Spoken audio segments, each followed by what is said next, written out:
Okay, perfect. And let me start my screen share. Boom. Okay, let's see. Let's see if this is getting recorded. Right, perfect. We're going to do this right here.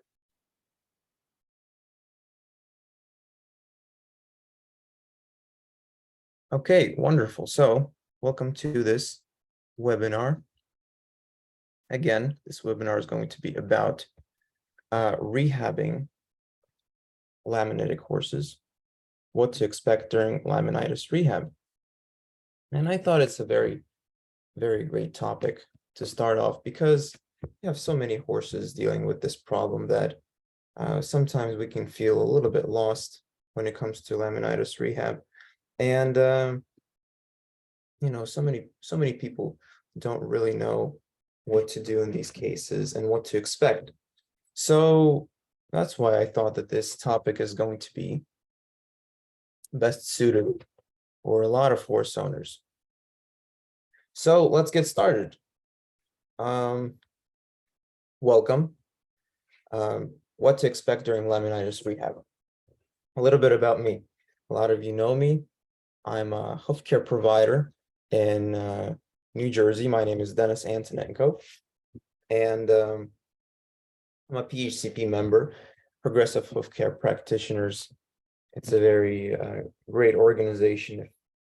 If anyone ever wants to find out more about healthcare, about other types of equine related issues, dealing with them, PHCP is a great place to be a member of, to be part of. I'm a mentee of Daisy Bicking. Many of you have heard of her. She is a healthcare provider in Parksburg, Pennsylvania. And she really taught me a lot when it comes to healthcare because she really expands her knowledge, not only on hooves, but overall on horse wellness. And I think that being with her, working alongside her, and being on seminars, on her webinars, really expanded my knowledge. And that's why I think that, you know, even though there might be people more experienced, I still think that being with Daisy really boosted my knowledge. And I can share this with all of you today. So a little bit about Daisy. She is a full-time healthcare provider in Parksburg, as I already said. She has her own website, her farm, a rehabilitation center, her own hoof school that I'm a part of. And I really think that if anyone ever wants to either mentor with a healthcare provider or, you know, expand your knowledge in healthcare and horse care, I think that Daisy is the person to really reach out to and follow. Okay, so let's get on with our topic. So imagine this situation. It's a horrible, scary situation. Your horse just got diagnosed with laminitis. What now? You know, vet gets out there, the horse is in pain. So the horse is diagnosed officially with laminitis by the vet. This happens way too often with horses. We see this in many countries all over the world. And despite the different situations that the laminitis could have occurred, the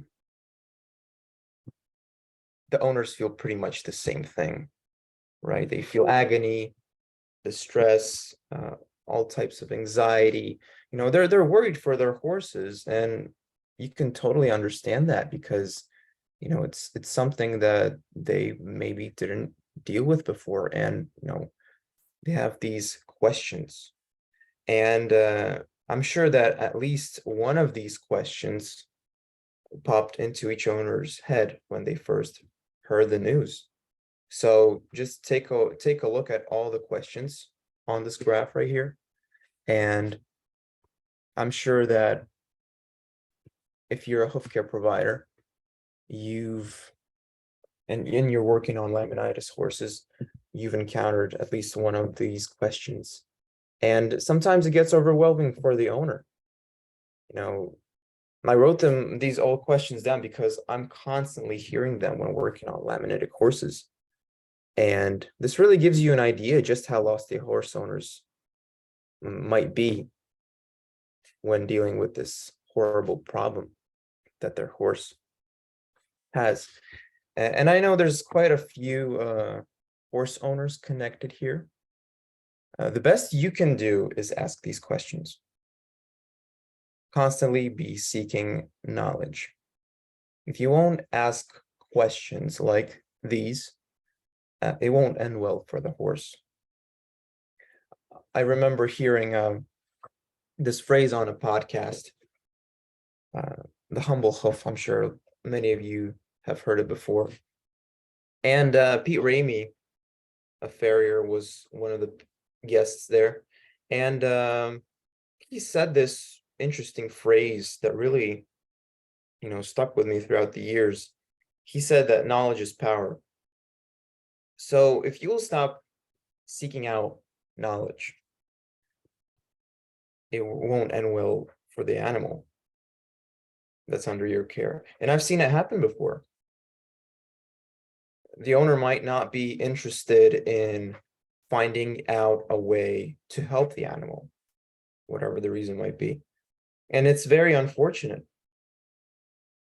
So never stop asking questions. As an owner, doesn't matter if your horse has laminitis or not.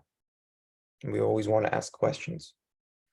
There's hoof care providers connected here, both new and in the business, those who are in this for years and years now. And I'm sure all of us as professionals can agree that one of the most important things for us to do is to educate the owners. We have to work as a team in order for the animal to be well. And if you're not explaining your actions, if you're not explaining what you're doing in a certain situation, when trimming, shoeing, booting, doesn't matter. The owner might not fully appreciate the importance of a certain step in a successful rehab. So that's why as hoof care providers, we have to educate owners. And as owners, you guys have to ask questions. That's the only way to getting the horse rehabbed. So we will answer these questions that I wrote down the line in this webinar. But, in order for us to understand the concept of how laminitis happens and what happens in the feet during that process, and how we can help them out, we have to dive deep a little bit into anatomy, basic anatomy, nothing crazy. And because I think that without understanding anatomy, you can't really see what's going on with your horse down to the detail. And that's what you want. You want to know what's going on with your horse, because if you want to help it, you have to know what's going on with it. So just a little warning, some of you know that I do dissections, and the next slide contains dissection images that some might find disturbing. It's nothing crazy. They're preserved in dissections, cadavers, nothing too disturbing, but I just had to do this as a little warning. So let's start off with the 3D view of the hoof. Very interesting view. This idea of making this specimen was actually given to me by Jim Apple, a farrier in Florida, and Daisy Bicking. And it's a really unique view because you get to see how alike the external factors of the hoof are with the internal factors of the hoof. And of course, as farriers, we're dealing with the distal limb, meaning that basically if you were to compare with humans, like our fingers are our distal limbs. So the horse is basically walking on their fingers. This is their finger, right? This is their three main bones that we're dealing with. And of course, we can't just limit our knowledge and our understanding to just the distal limb. But during laminitis rehab, we have to understand how it functions.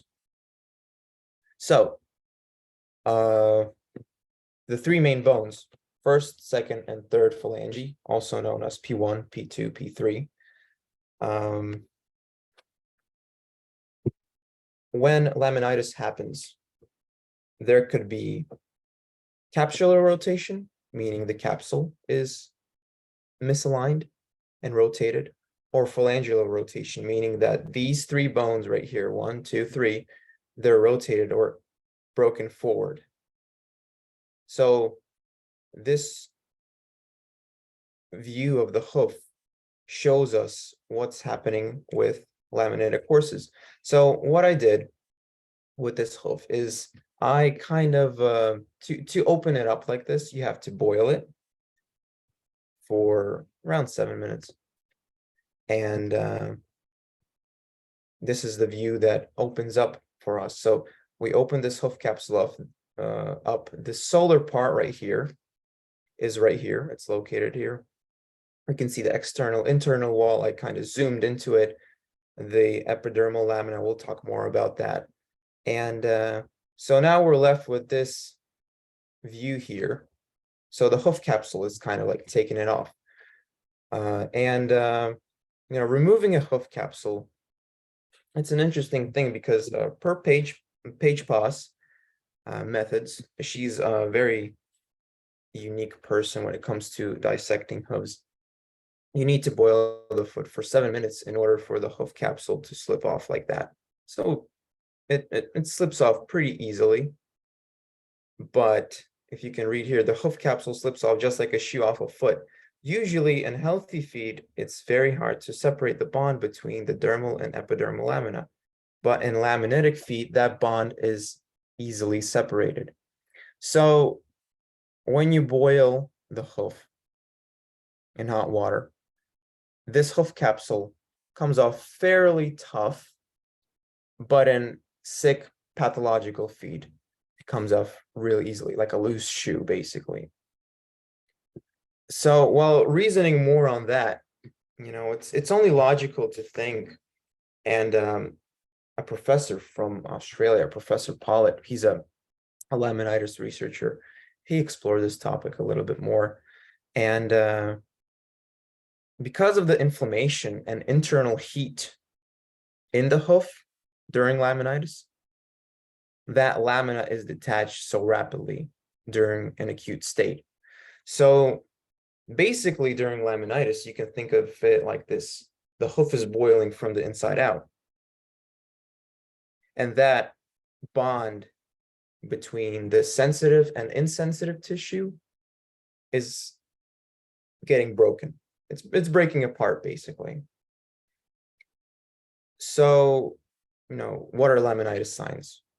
It's heat, right? It's pulses, inflammation, because the body is, it's the body's natural reaction, right? Pain, the laminitis stance, it's when the horse kind of stands, there's a term, goat on a rock. Daisy uses that term a lot.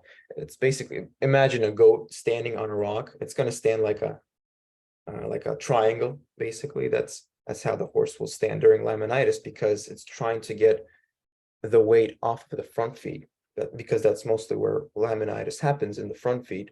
So we'll see a lot of laminitic horses standing like that.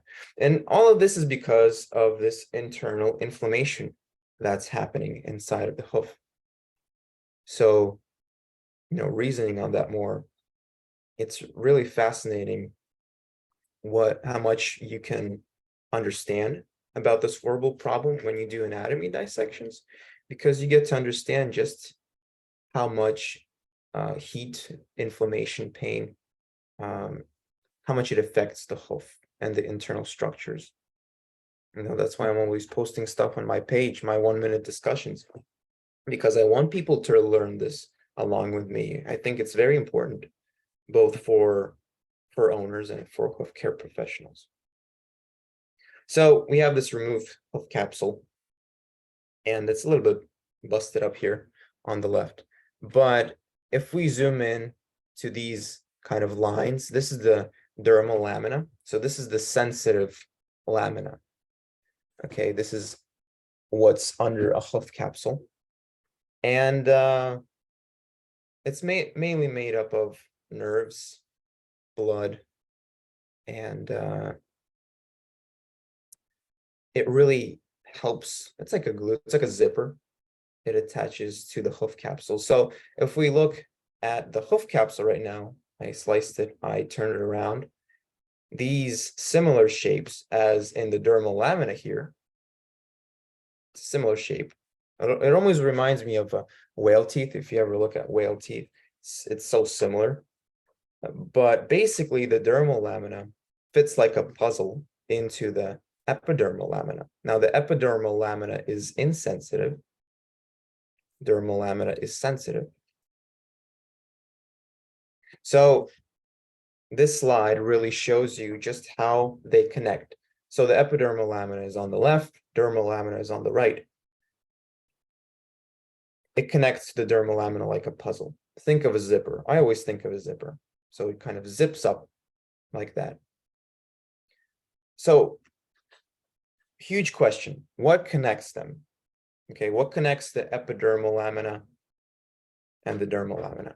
It doesn't just bind together miraculously, right? There has to be something that connects them together. And the answer is it's the basement membrane. It's this right here.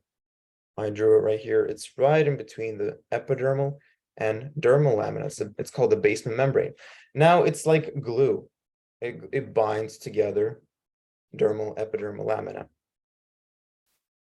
Professor Pollitt talks more about it, but per his research, the basement membrane is made up of filaments or thread-like objects of fiber. It's found in animals or plant structures, filaments. And the second thing that the basement membrane is made up of is collagen, or in other words, a type of protein found in the body's connective tissues. So filament and collagen are the two main things that make up the basement membrane right here between the epidermal and dermal lamina. It's very important for us to understand this. Why? Well, because guess what happens during laminitis? You know, we have this separation between the epidermal and dermal lamina, but that's a effect from the basement membrane breaking down or disintegrating. So during laminitis, the basement membrane disintegrates. That glue between the sensitive and insensitive lamina is gone. There's no attachment now. It's not going to stick together because there's no basement membrane. So that basement membrane failure is the first thing that happens during acute laminitis. The horse might not even be in pain, but the basement membrane is already getting destroyed internally. During this kind of, it's called developmental laminitis. Daisy talks about it a lot. The horse is not feeling pain. So say the horse broke into a shed or the food bin, ate a ton of grain. Now it has all this toxicity in the body, right? Endotoxemia. The horse isn't feeling anything yet, but the basement membrane is slowly disintegrating. It doesn't, and that's the craziest thing because we don't know what's going to happen. You know, laminitis is occurring, but we don't know it. It's because of that basement membrane disintegrating. So what happens next? Pain, hoof capsule rotation. We see, right, event lines. We see down the road, the laminitis stance, all of that. It's very sad and very, complicated, but at the same time, I think it's very important for us to really understand this, because we're going to talk about what exactly breaks down this basement membrane. So in this slide, we see a laminitic foot on the left and a healthy foot on the right. There's quite a lot of difference here. This is the dermal lamina, obviously, because it's sensitive. It's attached to the bone right here, and we really see how deformed this hoof capsule is compared to this healthy one. It's because lack of circulation makes the corium, the dermal lamina, and all the internal structures, it makes it deformed. So lack of circulation, maybe poor hoof trimming or shoe job, it creates this really bad laminitic foot compared to a healthy one, which is, it doesn't have anything here, right? It's straight. The lamina is not damaged. The lamina looks healthy and straight, while as this lamina right here, it's deformed, it's raggedy, it's rigid, right?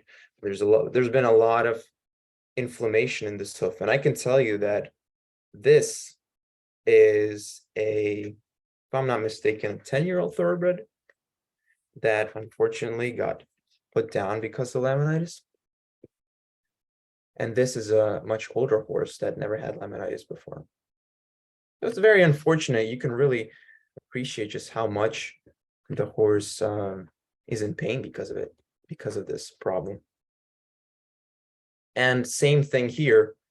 To the left, we have a laminitic foot. To the right, we have a healthy foot.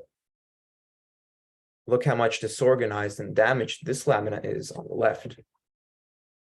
There's just a ton of pathology in this foot, and all this lamina is it's rigid, it's damaged. It looks like it's almost like cut up, while as this lamina it's well aligned. And I can tell you, because I've dissected this foot, that this foot on the left, the hoof capsule came off easily, real easily. The hoof capsule on the right here, the healthy one, it took some effort to take it off. So this next slide, this is what happens to the bone, right? The lamina doesn't just get affected, it's the whole internal anatomy that gets affected, including the bone, because it gets demineralized. It also deforms, and because of the coffin bone's unique shape, it looks like a seashell almost to me. If you take the whole bone, it looks like a seashell. But if you dissect it in half, it looks like this triangle right here. And when we look at this lateral perspective, we also see this on radiographs. This coffin bone is shaped like a triangle. It looks like the bone developed a ski tip. So when it demineralizes, all of that bone just fades away. We'll get to that more. Where does it go? We'll get to that. But all of this bone gets demineralized, and it develops kind of like a ski tip. You see here, kind of like this hook. When it gets demineralized, it doesn't just disappear into thin air, right? It has to go somewhere. How does this bone ends up like this bone? So it's more than 1/3 of the bone that it's gone. Where is that 1/3 of the bone? Well, a lot of times horses will have necrotic tissue or dead tissue inside of the hoof capsule that's getting little to no circulation, and the bone is just getting disintegrated, and they develop abscesses. So a lot of laminitic horses will develop abscesses, and it's caused by that bone demineralizing, lack of circulation. Lack of circulation means no life, means necrotic tissue, thus the bone demineralizes. And when they develop abscesses, It's the body's natural reaction to getting rid of necrotic tissue and infection. So with that necrotic tissue, sometimes the bone gets demineralized into tiny particles and it gets abscessed out. Now, with infections in hooves, there's a lot of methods for soaking the foot, but what Daisy uses is medicated maggots. It's a really unique way of getting rid of infections in the hoof. So she would kind of exfoliate where the infection is and take medicated maggots and wrap them into the area where the infection is, after which, the medicated maggots will eat away all of that necrotic dead tissue, and we're left with a foot that's no longer has an infection in there. So it's just a very unique way of dealing with these abscesses, with these pathological feet. Next slide. Which horse is in more pain? This is a very interesting question. Let's talk about these 2 feet. Both horses are my clients, and both horses are doing very well. I can tell you that. On the left is a pony, on the right is a halflinger. But both horses on these radiographs have acute laminitis. Both of them are in pain, and they have been officially diagnosed by the vet with laminitis. And both of them have similar symptoms. So they have pulses in their feet, right? They have heat, inflammation. They have this high palmar angle. The back of the bone is raised way up high. And we see that a lot with laminitic horses. Same thing here. There's rotation, meaning that the bone is rotated away. The hoof capsule is deformed.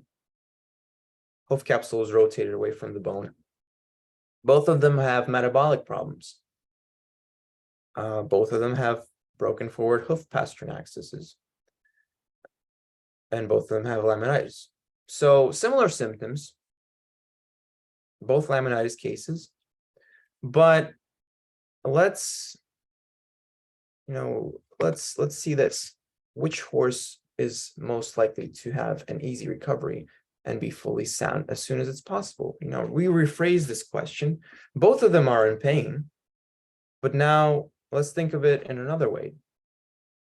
Which horse is most likely to recover and be sound in a short period of time? Well, of course, there's a lot of factors that play a role in this situation, but suppose each horse is in the same environment, right? It has a good diet, good social life, good turnout, etc. Statistically speaking, we're more likely to see faster, better progress in the less damaged foot than in the more damaged one. Right? With some cases, that's where I guess the boundary or deadline is. How damaged is the foot? And I'm not saying that damaged feet can't be rehabbed, because I do it. Thousands of other healthcare providers are rehabbing messed up feet. They're rehabbing a lot of pathological feet. I'm trying to say that depending on the damage in the feet, we can expect certain situations. Like, for example, it was much easier and faster for the horse on the left to get better. I can tell you that 100% than the horse on the right. Also, what do we expect of the horse? Some horses will have so many damage that they're sound only while being pasture pets, and that's okay. Some horses don't need to be ridden. Other will have a ton of damage and yet still be sound while riding, maybe even eventing. So a lot of factors play a role into this.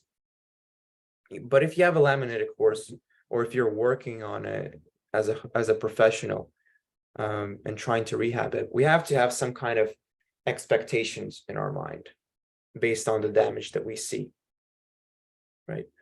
I try to have high expectations of the horses that I work on, but I also try to see the reality of the situation. If there is a lot of damage, I can't see the horse physically able to event, be ridden on a constant, regular basis, compared to the horse that has very little damage and we're doing things to rehab him. I can see him being more easily rehabbed. So this is a lot of things happening in this slide. Domestication is both a blessing and a curse, and this is the result of it. Now, returning to the slide, if the horse on the right, which was a carriage horse from Ohio, if he ended up with laminitis, there's more chance of him getting better and returning to riding than the horse on the left, which was a young thoroughbred. Again, more damage, less damage. If the horse on the right ended up with laminitis, how well would it recover? Depends on what we're doing. But again, more damage here, less damage here. What are our expectations? So what can we control in our horse's life? We can control a lot of things. And as I said, domestication is both a blessing and a curse, in my opinion.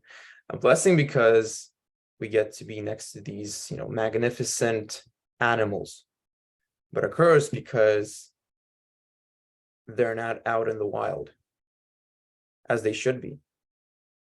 And they get a ton of problems from our modern way of dealing with them. But again, a blessing because the sick and weak horses survive, unlike the ones in the wild, right? In the wild, the weak ones, they die. In domestication, we have this possibility to rehab them because, we care for them. And they survive thanks to the things that we can control in their life. So this leads us to the main factors that we can control.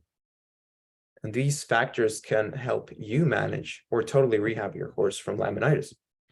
So the more you eliminate the inflammatory factors, the more likely you are to rehab the horse. It's that simple, or so it seems sometimes. But of course, there's more to it, but we'll expand on these topics. But those are the main things, right? The diet. What is the horse eating? It's a huge thing. The turnout, what is the horse moving on? The stress levels, what causes stress in horses? Hoof care. This webinar is not about hoof care alone, but we'll touch a little bit on that. Vet intervention. This is a huge one. We'll get to this. So let's start off with diet. During some kind of sickness, it's only logical to eat certain food that won't cause gut or body inflammation. And this is what we're trying to achieve with our laminitic horses. And at this point, any horse, honestly, it's better to prevent a problem. Why treat a problem if you can prevent it in the first place, right? If we're trying to get to the bottom of this, controlling diet is essential. So the diet, it should consist of something that won't cause inflammation in the gut and won't negatively affect the overall condition of the horse and hooves. So I divided it into two groups by what's recommended and what's not recommended by ECIR. Many of you heard of that organization, Equine Cushing's and Insulin Resistant Group. It's a group started by a vet. Her name is Eleanor Kellen, and she has done a ton of research when it comes to diet. And based off of that, I recommend the diet to my clients and to a lot of people. So I divided it into two groups. Things that may cause inflammation in the gut and the overall system of the horse, and things that are considered safe. So grain, let's start with the bad stuff. Well, not essentially bad when it comes to laminitis. Grain is not always bad when the horse is working, right? It needs calories. It needs a way to kind of continue working. But grain has bad properties when it comes to sick horses, when it comes to laminitic horses. Grain has starches, especially if the horse is not in work. I come to these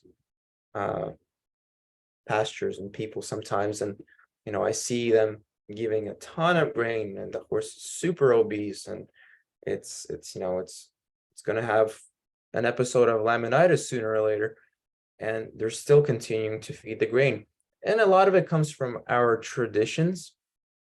I think that before, people used to work with horses, and grain was like the easiest accessible food for them, which is totally understandable, right?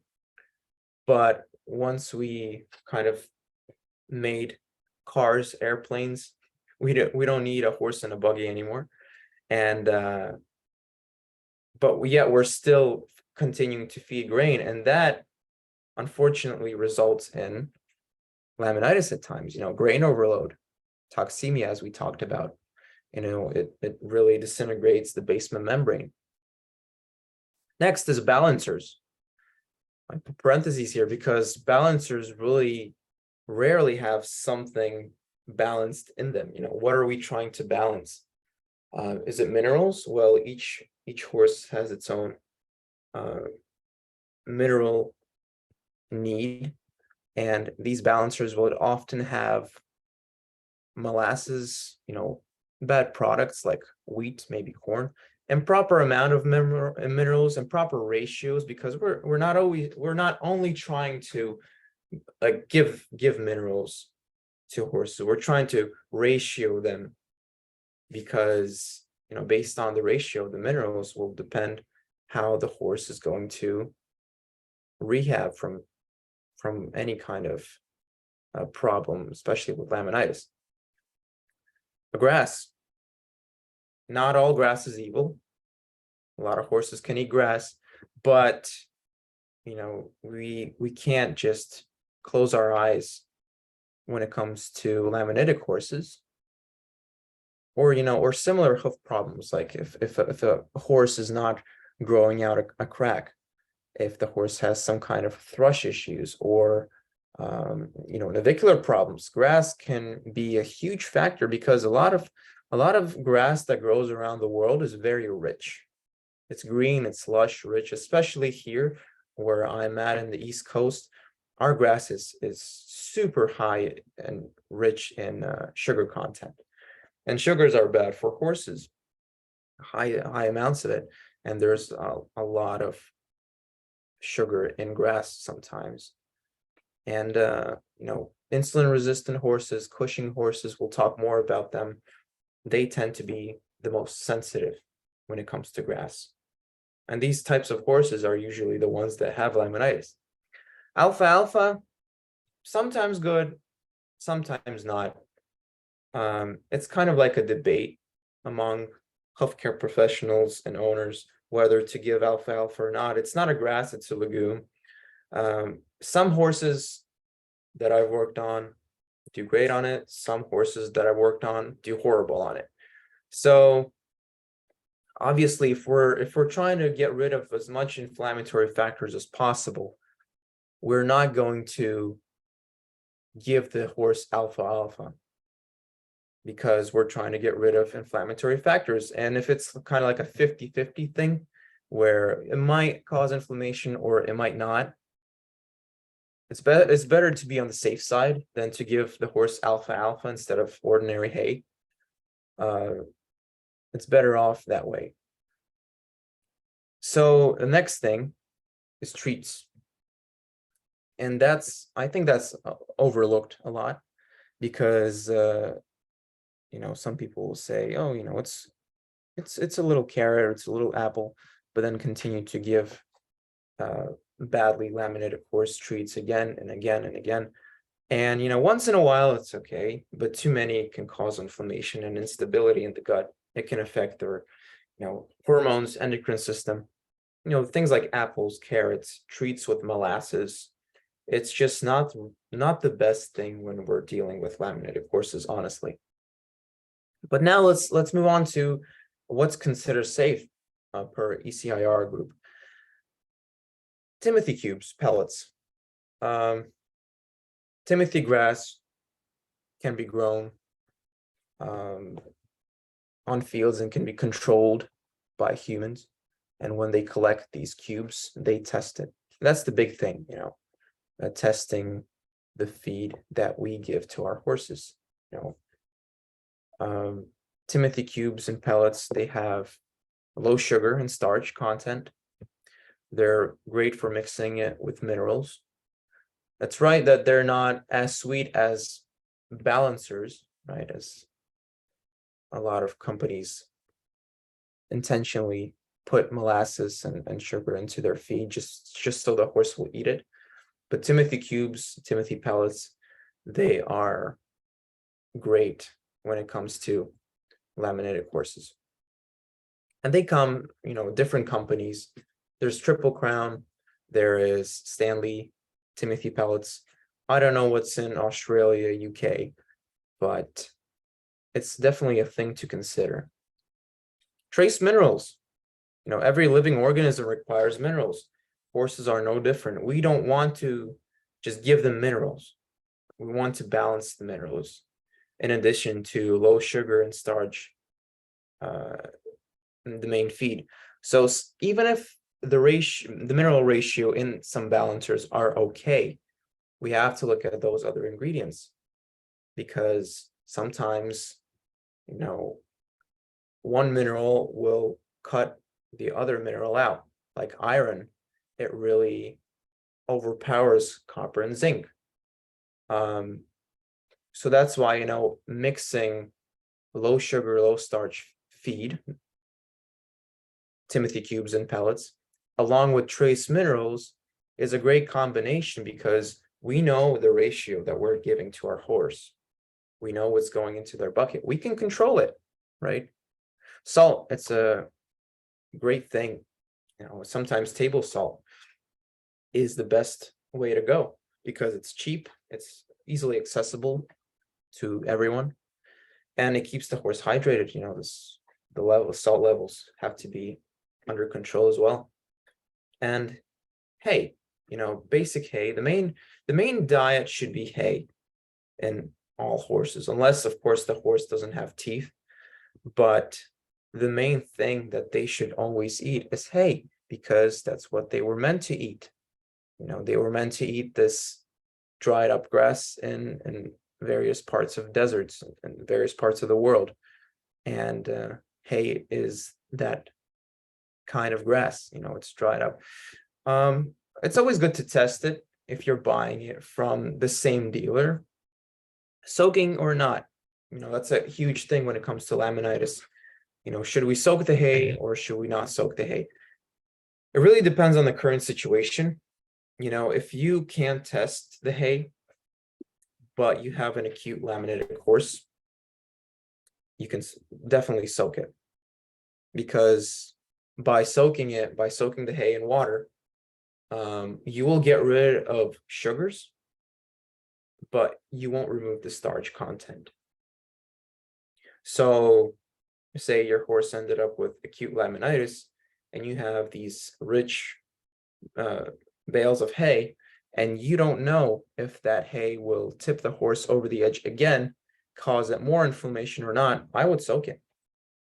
But if you have a horse that's moving a lot, that's not receiving any grain and balancers, any alfalfa, it's good to give them ordinary hay, unless you notice that after that you've given them hay, they're in pain, or they feel uncomfortable, or they're gaining weight just because they're eating that hay.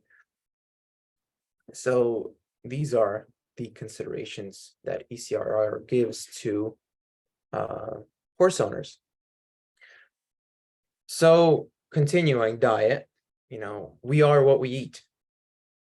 Horses are that way too. Regulating diet is key. Horses are what they eat. And in our modern world, they usually eat what we call junk food, right? What is their junk food? Everything that we mentioned in the previous slide. If it's, given to them at the wrong time, if it's a working horse, as I said, and you're giving them grain to meet their caloric needs, that's great. But if it's a laminitic horse, that grain is going to tip the horse over the edge into an acute state. You're not doing the best thing for the horse. So in what way does that affect them? They get obese. So our first bullet point, obesity is our number one culprit. It comes from an unhealthy diet. Obesity is the result of poor nutrition. It's basically a symptom. So something is going wrong in the horse's system. There's excessive fat, and it ends up being stored places in the body, like the neck, right? We'll see a lot of times a huge crest on horses, the rump, rib cage, the sheath. It's a common side of insulin resistance, sometimes Cushing's as well. So that fat gets stored in these areas of the body. But yet we look at these horses and we're like, it's okay. He's just big boned. Nothing wrong with him. But no. These horses are in danger. There's no such thing as a big boned horse. The horse is either fat or not. So we have to determine what is a healthy horse looks like and what is an unhealthy horse looks like. I always write on my page that skinny and neglected horses are the same as obese horses, in my opinion. Both cases are extreme, because in both cases, we are not addressing issues that the horse has. I often ask owners, what's better, a skinny or an obese horse? And guess what they tell me? 99% of the time, they say that obese is better. So that's how much we are numbing our understanding that obese horses have a high, maybe even higher than skinnier horses, risk of developing such horrible problems, not only with their feet, but also within their whole body. So obesity is our number one culprit. Second bullet point, metabolic laminitis usually occurs in horses that are overweight, on high carb diets, get little exercise, and have some form of metabolic dysregulation. Let me break that down. Metabolic laminitis is the type of laminitis that was caused by something going wrong in the endocrine system of the horse. And that in turn affected the feet. That's what we call metabolic laminitis. So how do horses get obese? As we mentioned, it's from unhealthy diet. But a lot of times, we see horses that eat nutritionally poor food, but they're not obese for some reason. Hard keepers are an interesting type of horse, because I see a lot of hard keepers, they eat a ton of food. They are, that's how their metabolism works as well. But a lot of times they're moving a lot.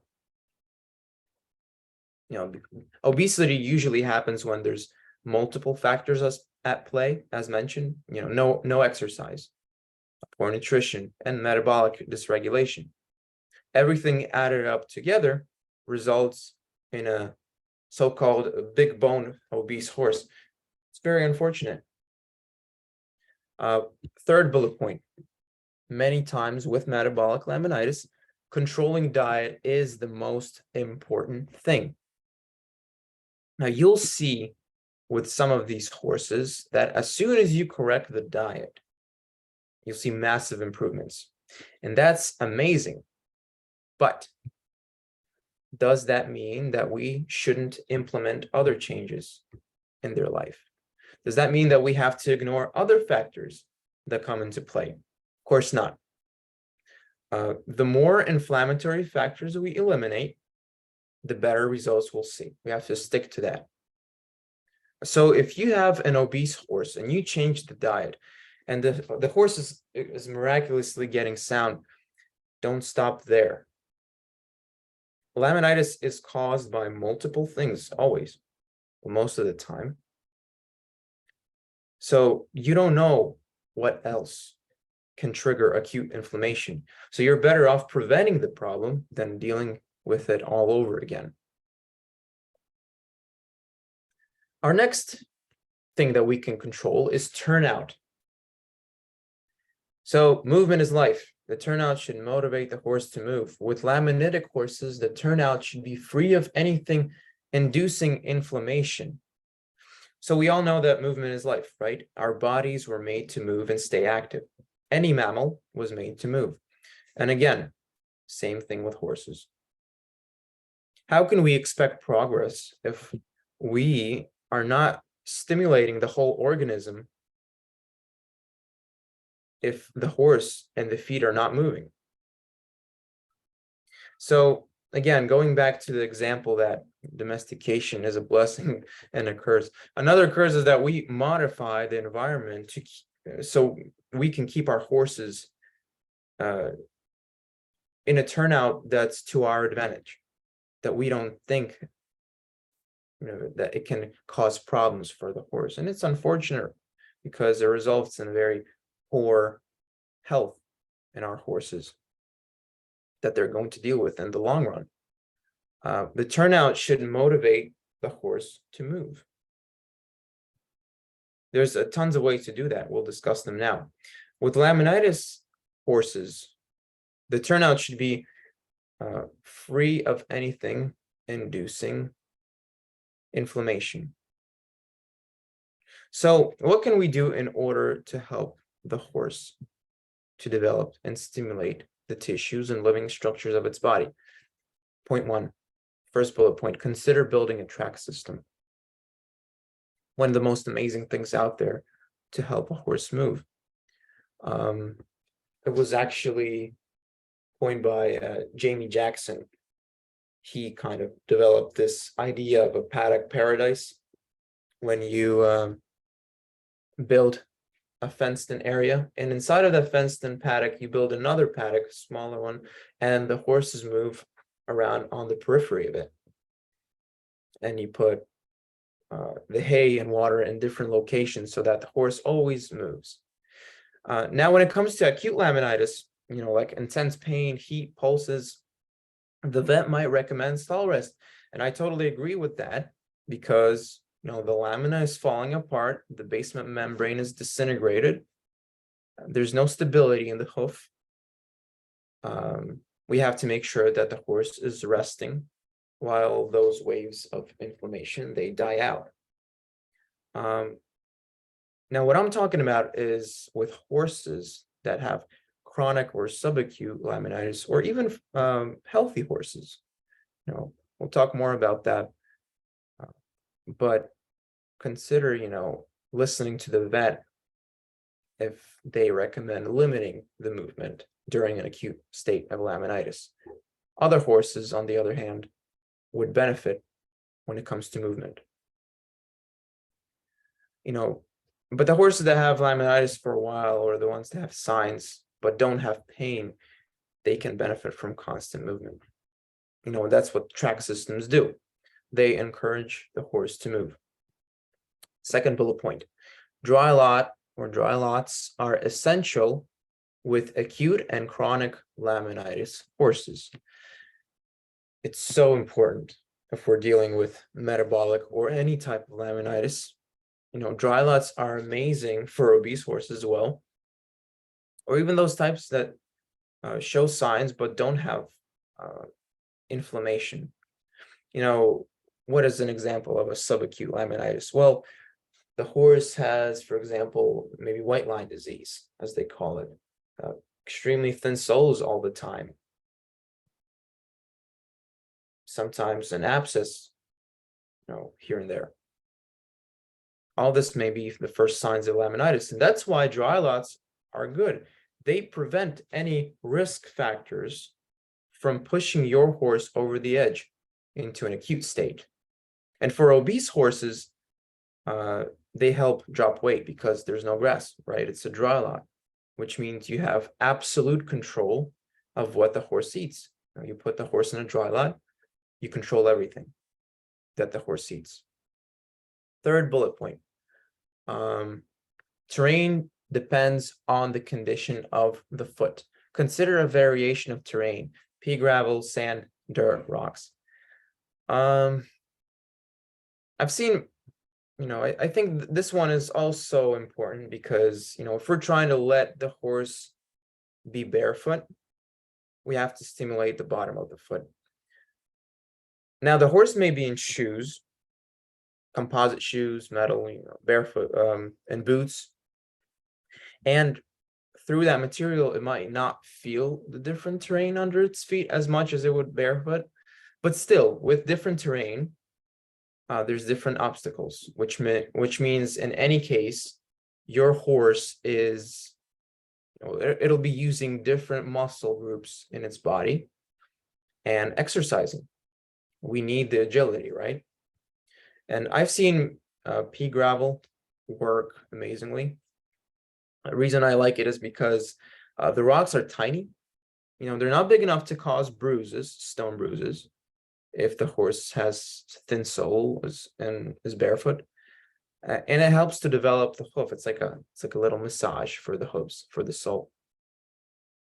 And finally, our fourth bullet point: place water buckets and hay in opposite locations of each other. Wonderful trick in our domestic world to encourage the horse to move. Set up your paddock in a way so that the horse will travel at least a little bit, but still travel from the hay to the water bucket, to the shelter, back to the water bucket, back to the hay. Movement. We want movement. We can put everything in one place, but then the horse will be standing in there pooping. But we can make little adjustments in our paddocks, put the hay in one spot, put the water bucket in another spot so that they can move and travel. Stress. This is a huge one for me. Stress is often overlooked with laminitis rehab. Sometimes that's the key for restoring soundness. It's huge in my perspective. Many times we'll have the best care possible, trims, the best trim or shoe jobs, meds, medications, turnout is great, the diet is wonderful. But if the horse is constantly stressed out, we will be stuck in a loop. It's just the way it is. Horses are very sensitive animals, right? They're herbivores, they're herd animals. They are very sensitive. It's overlooked. People focus on one thing more than another. And we should focus on diet, we should focus on the turnout. But then we totally forget that the horse might be experiencing stress from different things in his life, right? So first point, horses are herd animals. Stress from being lonely may trigger laminitis. I've seen it many times, honestly, especially recently. I've worked actually with Daisy on a case like this before. The horse's buddies died and he's just been getting worse and worse, and he resulted in laminitis. He crashed. Luckily, Daisy rehabbed him. I'm seeing this out in the field. I have quite a few case studies where the horses last straw on a camel's back, as they say, it was stress. It's a total shipwreck when it happens. And, the horse may be experiencing so much in their life. And then if we like separate them from each other, or if one friend dies, it goes downhill from there. And it doesn't just affect the feet, it's a whole horse method, it's going to affect the whole horse. This one case that Daisy worked on, and he's my client now, the horse started biting himself neurotically, itching himself, and it was pretty intense because his buddies died, and it was pretty horrible to see what stress can do when horses are separated, when they live alone, when they're lonely, when they feel lonely. It all has to do with cortisol. That's the main stress hormone. Too much of it will cause problems, and that's what happens in these cases. The cortisol levels, they just go sky high. It's very unfortunate. Point 2, make sure there's nothing causing stress in the horse's turnout. Let's think about it more. What in the world could be causing stress in the turnout? Well, environment, we already talked about this. Grass, right? If grass is growing in the turnout, and if the horse is sensitive to grass. What else? Other horses. It seems counterintuitive. We just talked about, horses are herd animals, but some horses we encounter, they're bullies, right? That's their personality. Sometimes they like to push around other horses because they're at the top of the pecking order. It's their social life, right? It's normal, but that's not good. That's not a good thing when it comes to sick horses, when it comes to laminitic horses. The dominant horse might make the laminitic horse move too much. It might make it fall, it might make it trip. It might not let it eat or drink, all of that. We have to be mindful of the companion horses that we put out with our laminitic horses. A lot of times, the laminitic horses can get stressed out too much from being pushed around by the dominant horse. Our third bullet point, stress can be caused from pain and illness. Constant pain is stressful, and it may boost the cortisol levels. So sometimes we have to do certain things that the vet and farrier recommends to eliminate pain as soon as it's possible.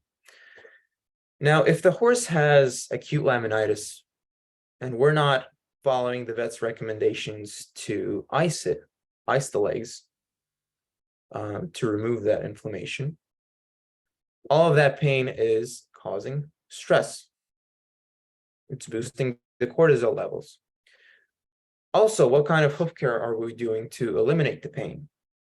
Is there a possibility to put the horse in some sort of a good shoe package or therapy boots with soft pads to get the hooves feeling better, a little bit faster, and to eliminate the pain? Pain management with medications is something you can discuss with your vet. We'll talk a little bit more about that, but I don't want to dive deep into it because I'm not a vet, but I do have a couple of thoughts on that topic.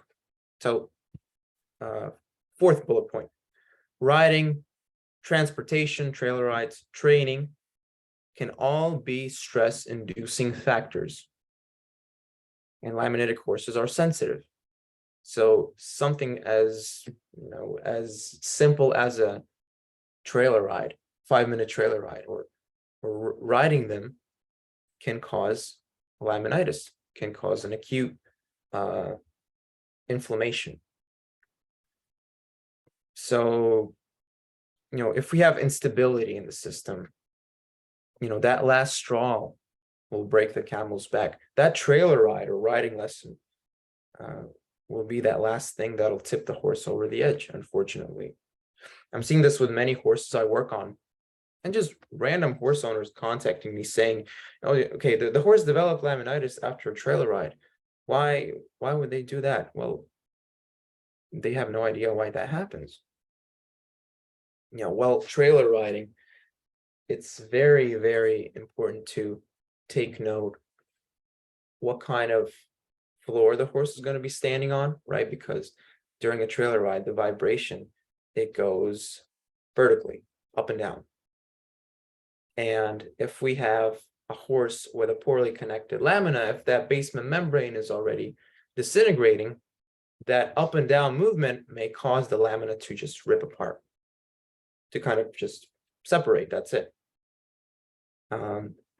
That's why I always recommend, if you're going to trailer your horse, and if you know that it has laminitis, but you still have to trailer it, do it in a deep bedding or some kind of therapy boots, like the cloud boots. They dissipate that ground force really good. Soft rides are great.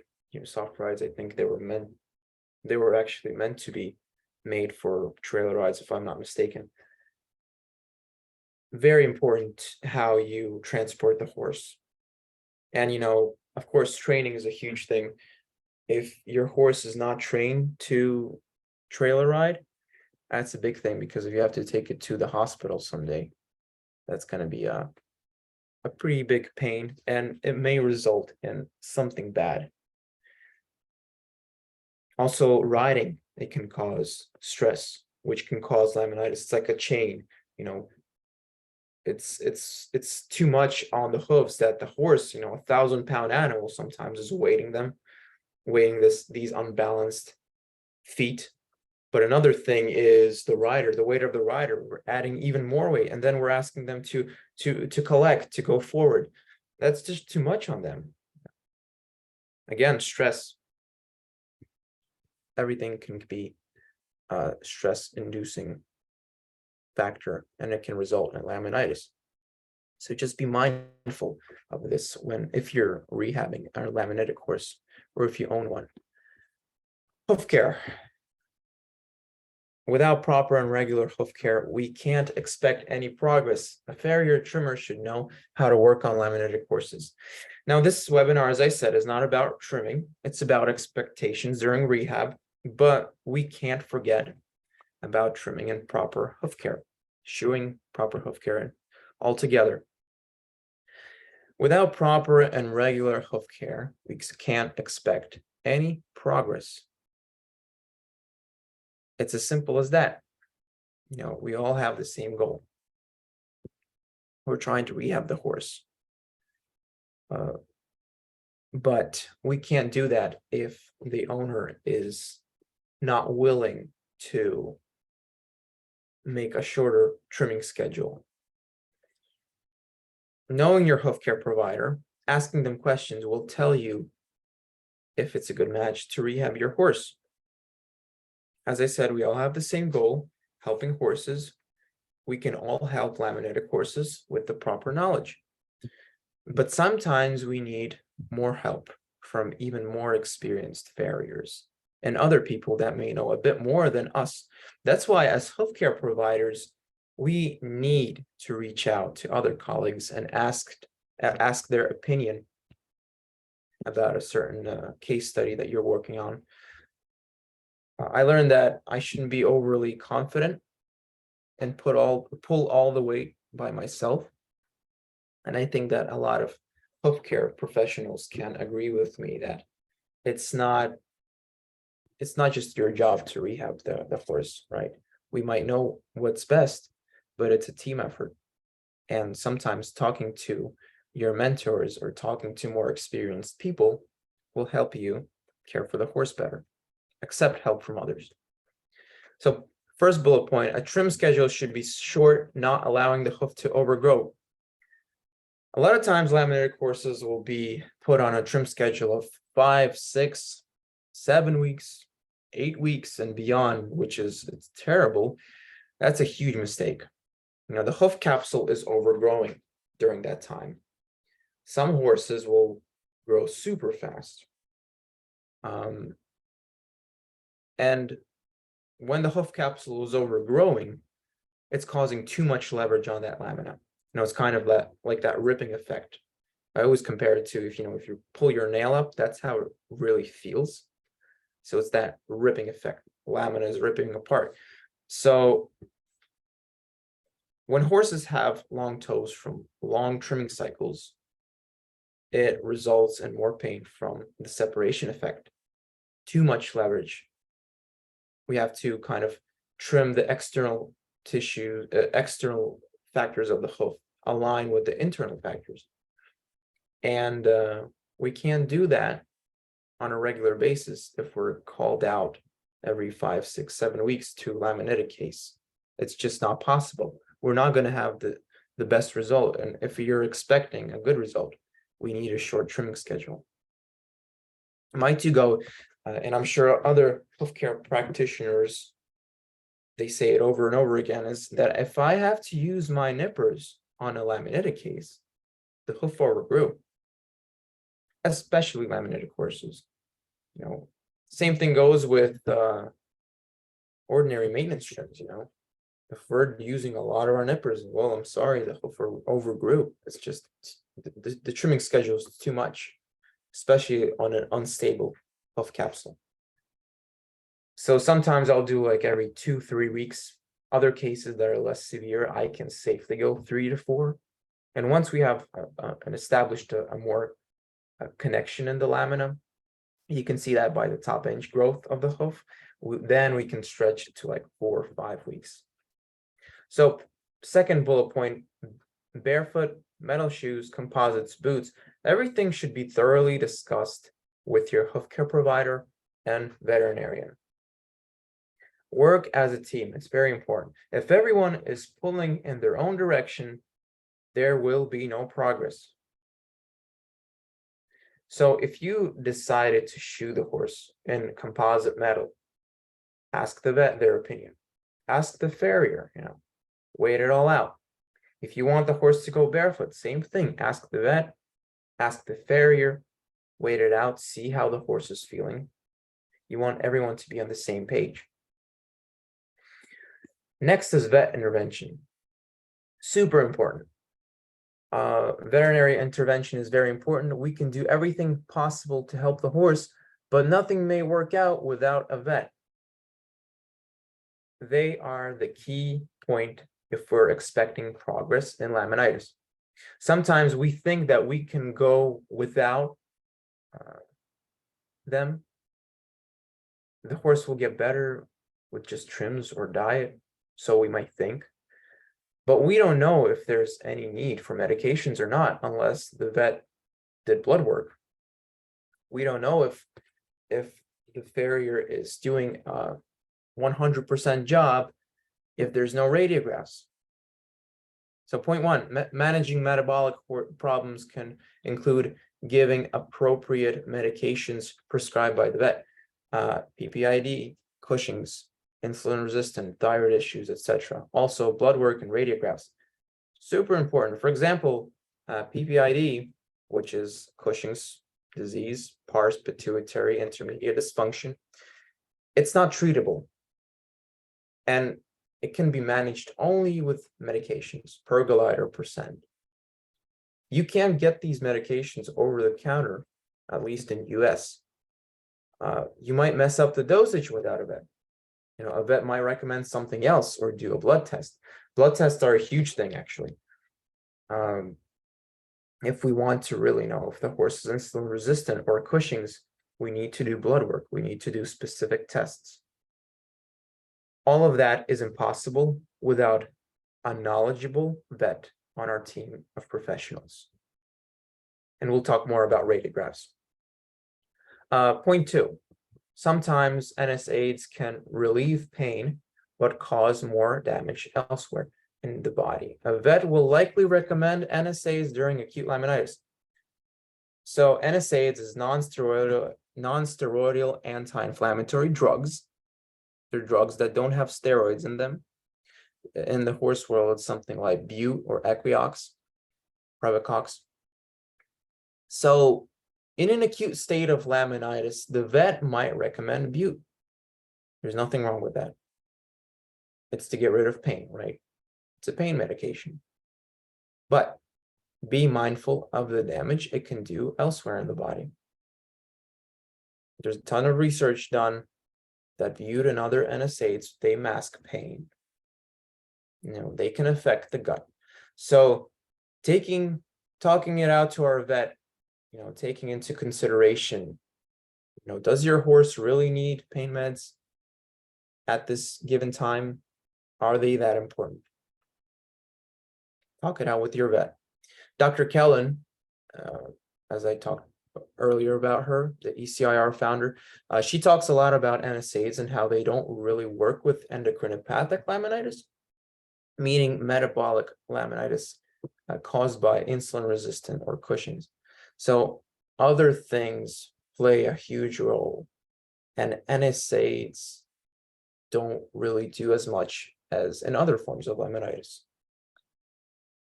Not diving deep into this topic, but always consider side effects of NSAIDs during laminitis rehab. Another vet intervention is radiographs. Super, super important. No matter how experienced you are in hoof care, you cannot see the internal structures as well as a radiograph will show it.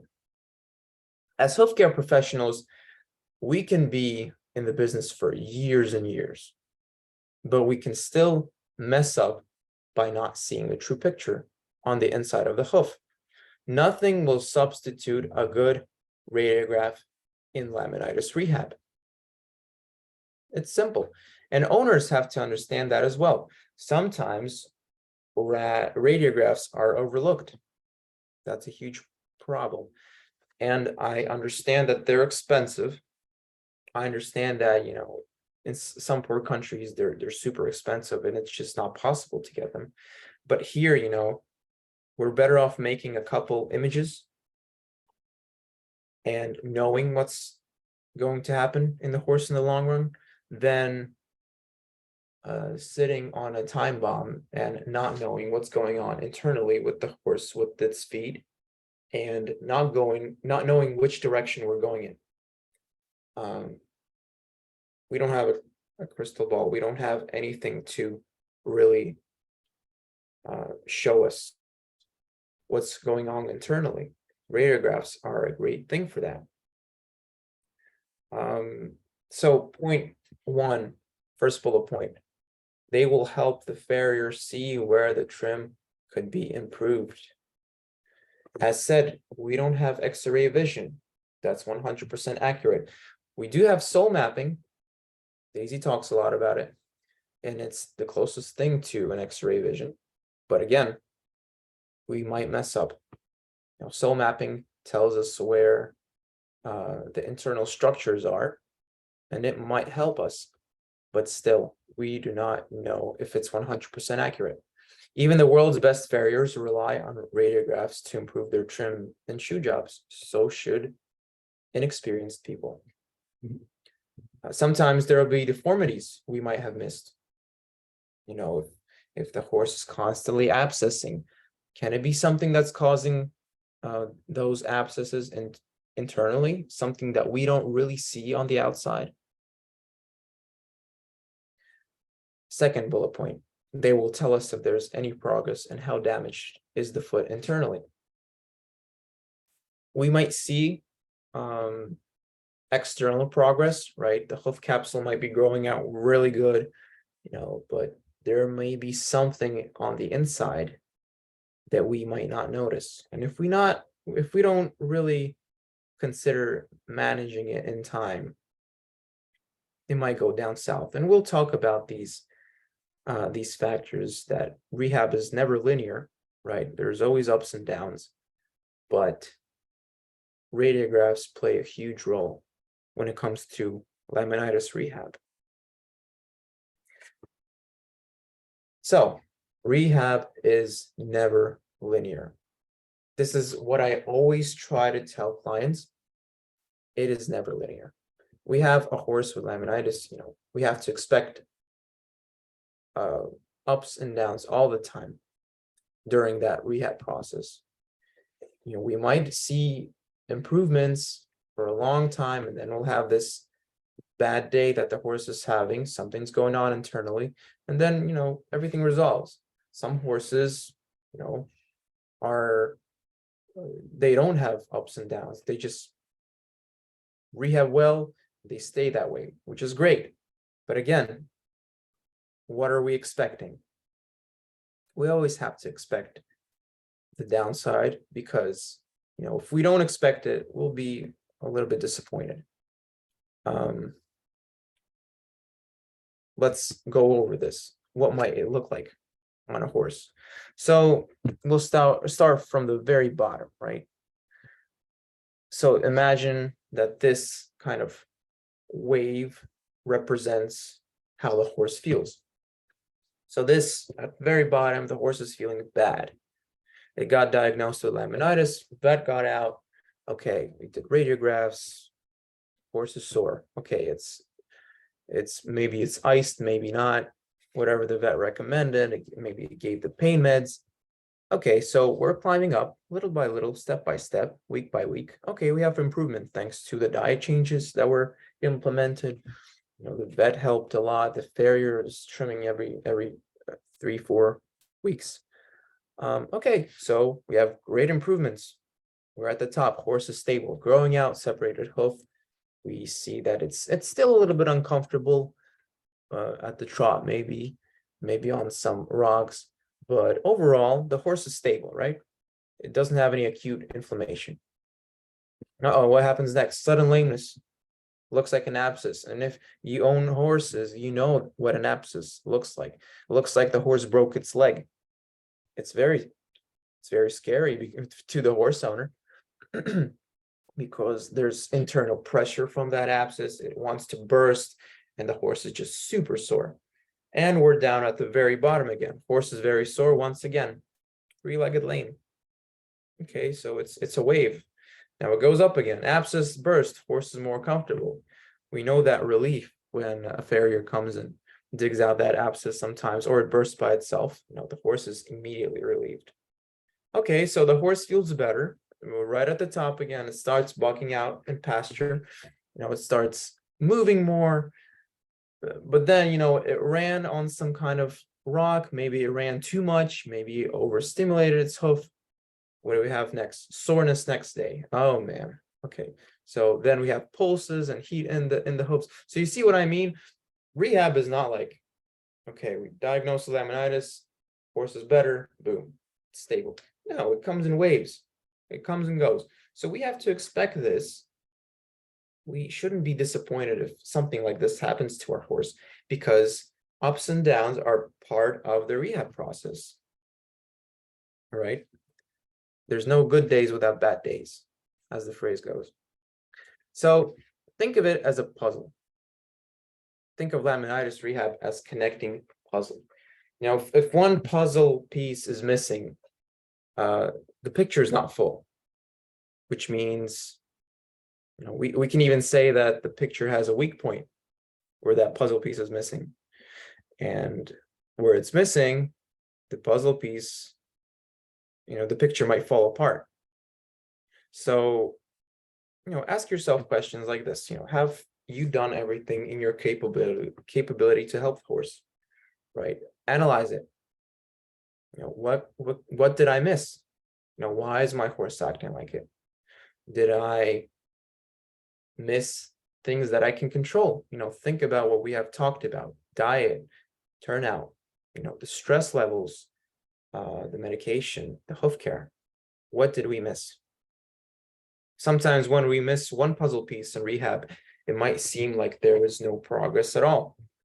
And that's where sometimes owners will start, feeling depressed, feeling down, giving up, is because, they think that they've tried everything, but then it's like the horse is making progress.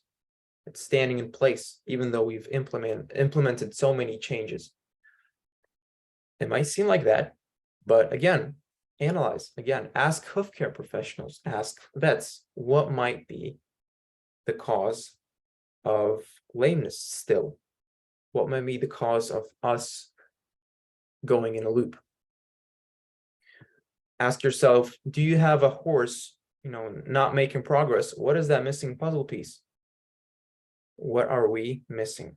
That's when we have to ask other people, maybe people that are more knowledgeable than us, and it won't end bad for the animal.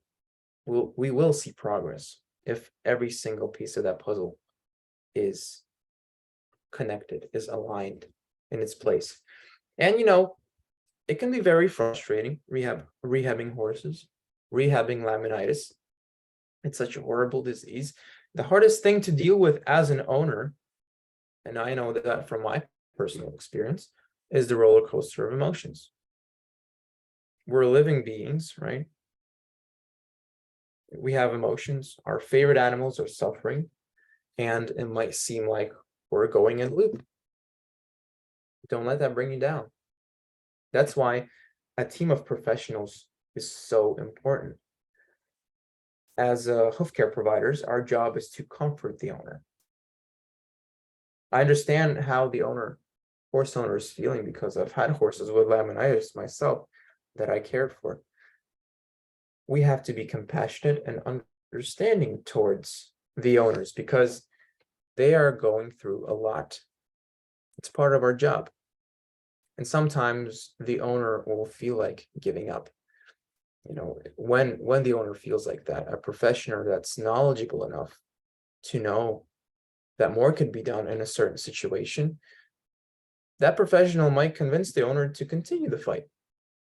And that's why we have that team.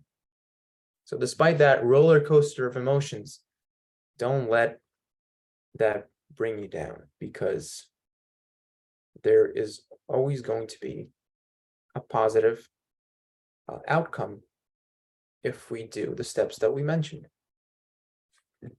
So let's talk a little bit about the rehab cases that I have. These are my personal clients that I've been trimming for quite a lot. So this is Pepe, the paint mare, and you see just how messed up her feet is. This is her left front foot, and just a lot of damage here. She was diagnosed with laminitis by the vet. She had radiographs done, and this was back in July 2022. This is the front left foot. So we see a lot of the things that are common in laminitis.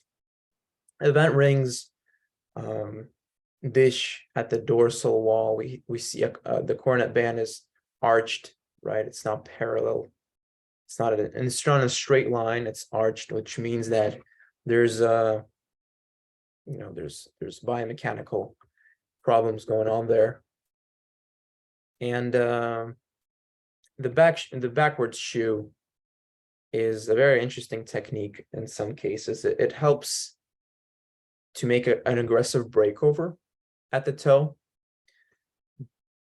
but not stimulate the heels, which is, I think that it can be used, but not in this case. This technique of shoeing can be used in some cases, not really in this laminitic case. This foot is just overgrown. It has a separation there between dermal, epidermal lamina. It all grew out in a separated, stretched white line. And, it's just a lot of, waves on the dorsal wall, a lot of damage. This is the right front foot. Same day, same horse, same thing, same pathology. Backwards shoe, these are the front feet. And just a lot of pathology. Now, what did Pepe's owner do? Well, she had the vet out. She had radiographs done. The trimming schedule was every 4 weeks. Actually, at first we started with 3, I believe. Then we moved to 4 weeks. Now it's every 5 weeks. What is it? 1 year later? It had a companion horse, a pony. A pony is the sweetest thing ever. But it had company. It had a social life. That's very important with rehabbing laminitis, as we discussed. The horse was kept in a dry lot and is kept in a dry lot right now. It still is. It was a little bit, tiny bit overweight, not much. It had a little crest, but definitely keeping it in a dry lot and changing the diet was great. Was a great idea. The horse wasn't ridden and isn't ridden. It's basically a pasture pet, but it's sound at the walk. It's sound at the trot. Good low sugar and starch diet. So the owner did all of these things, implemented so many changes. What was the outcome? This was the outcome. So Pepe Paint Mare, June 2023, front left. So this is the front left right here. And this is it after. Quite a difference. We see a much aligned hoof capsule. There's no lamellar wedge. We grew it all out. It's been a year later, so there's still something that we can correct, that I expect to be corrected. And if you want to follow this horse's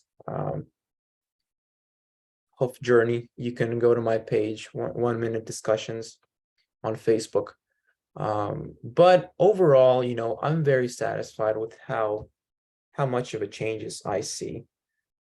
We have a more aligned hoof capsule. We don't have these flares as we used to have. The horse is doing amazing barefoot.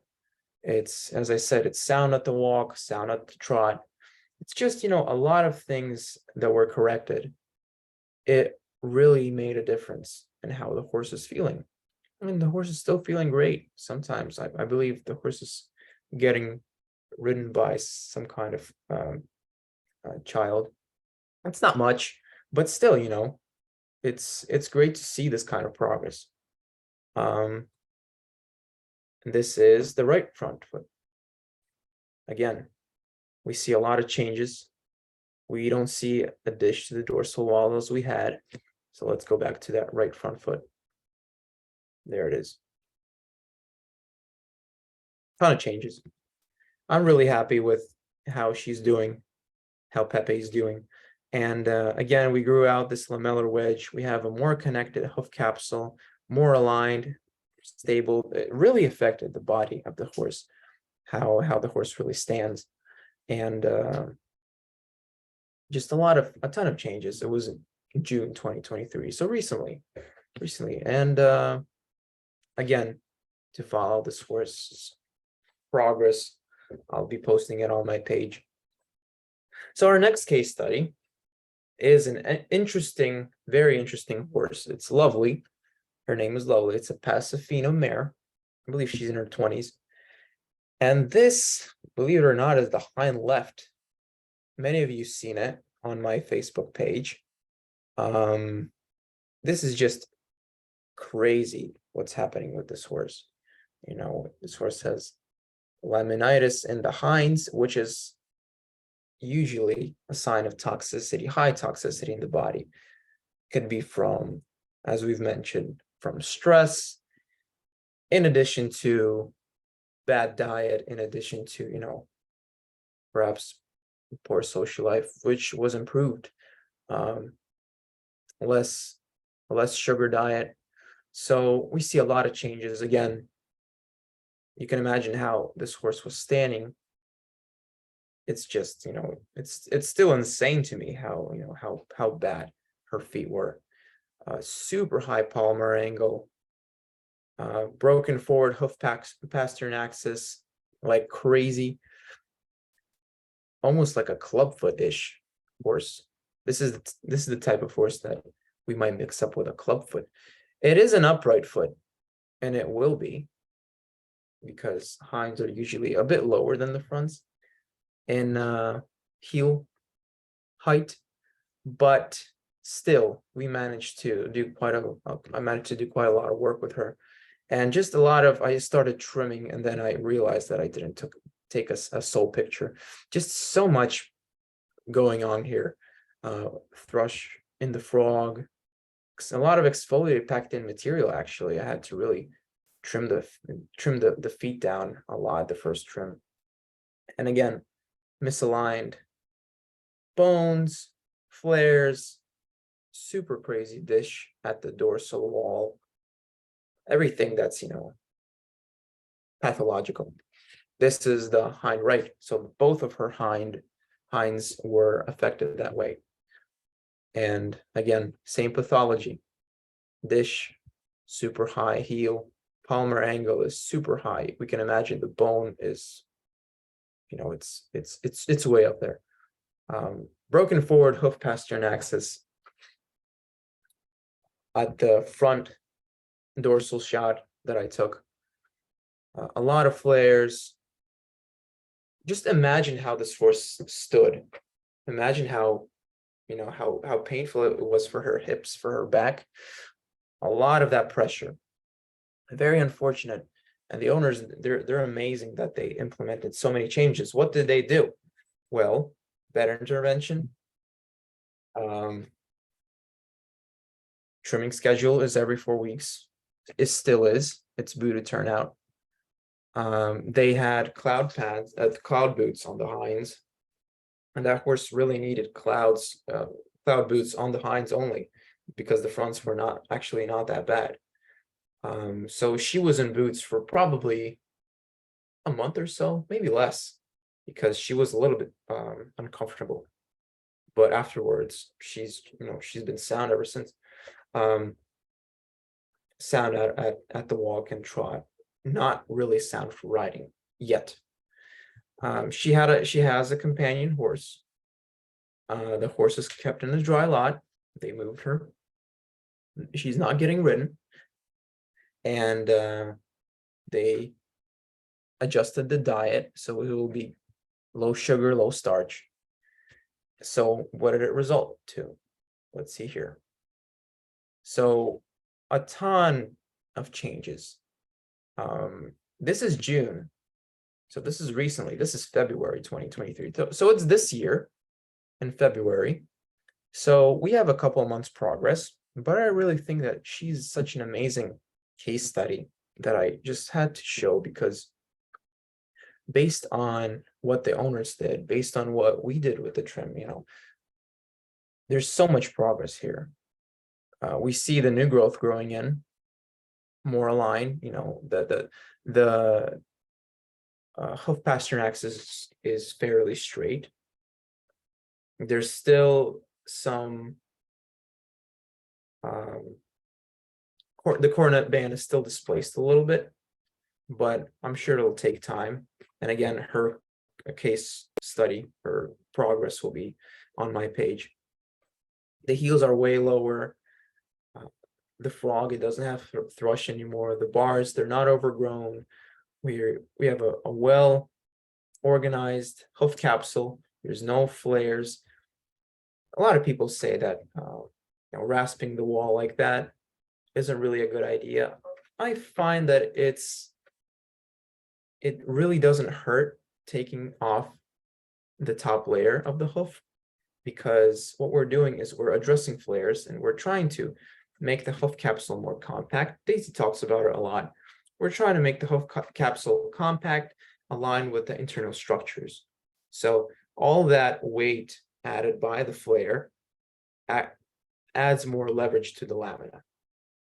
And by rasping it, or I use my grinder here actually, grinding it down, getting the hook capsule more compact will relieve leverage from the lamina.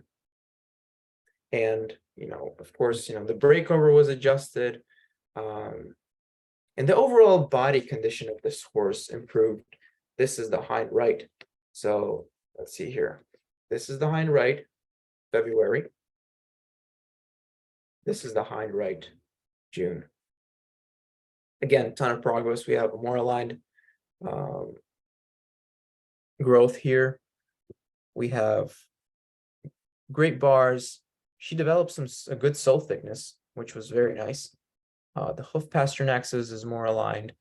The cornet band is not as stressed out here. And again, we have some good growth going out here. The flares are gone, almost gone. And overall, this horse has been doing well.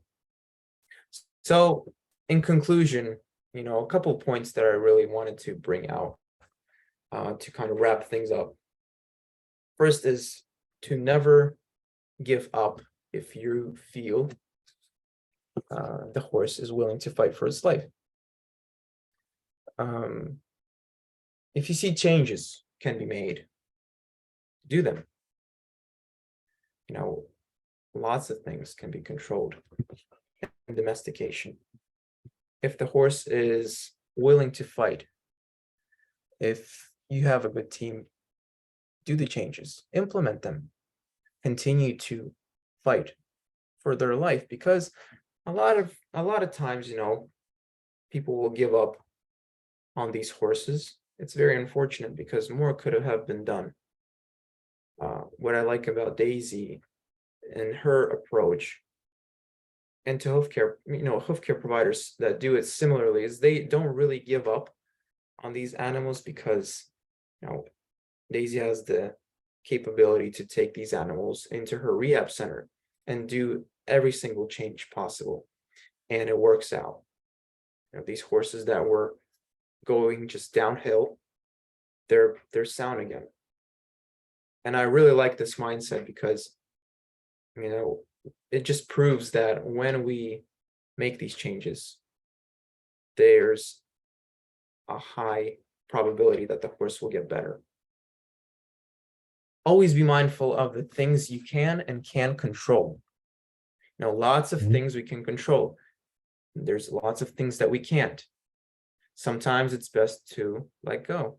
And as I said, Daisy doesn't do that sometimes. She really implements the changes. She keeps on fighting. Horses get better. Again, it proves that many things could be done if we are willing and capable to do these changes, to work along with the horse, work along with our team, which leads us to our next thing. Work as a team with your vet, farrier, other equine professional. As I said before, if each person is pulling in their own direction, we won't end up anywhere. We have to stay as a team. Vet intervention is super important. Everything from blood work to just a consultation to radiographs. Farriers, they should be working along with the vets, and they should always educate owners. Which leads us to our last point: stay educated. As I brought out the quote of Pete Ramey, knowledge is power.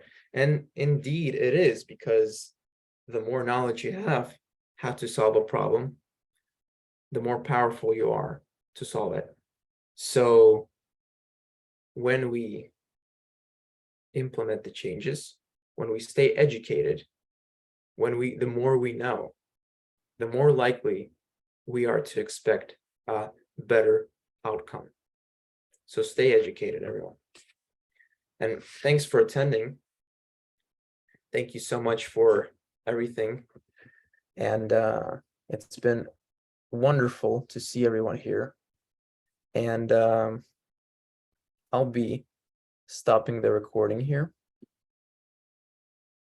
Thank you everyone for attending.